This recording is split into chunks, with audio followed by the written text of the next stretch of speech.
come on, baby.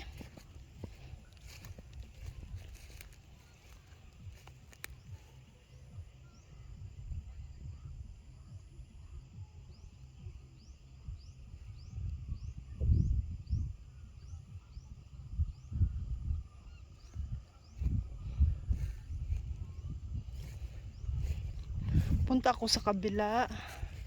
Kaya nagputol si Wingwing doon ng kawayan. Tinaw ko muna yung tinanim ko dito langka. Chang fruit kung buhay.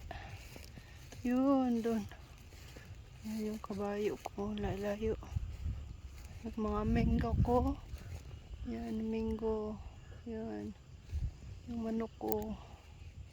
Nandun yung kambing ko. So yung kabayo ko doon. Tingnan ko pa yung tinanim ko dito langka. Puno na siya ng fruit. Yung 4 hectares. Puno na siya ng fruit. Doon lang banda sa may kabayo. Hindi ko tinaniman kasi may kambing doon. Kakainin din nila.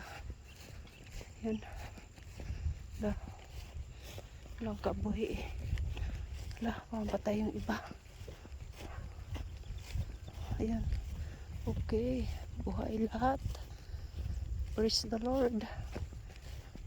Sana mabuo sila. Punta ko doon sa kabila. Doon si Wingwing nagputol ng kawayan. Doon yung isang kawayan doon malinis na.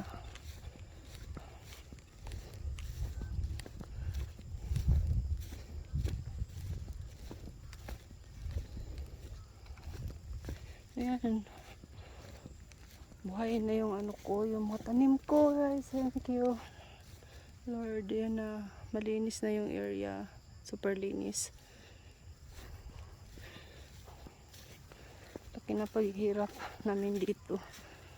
Nagmower. Hinakating grass namin. Pitit! Tit! Tit! Lakad, be. Halika, dali. Patayin ko muna kasi pag mahaba mahirap mag-download.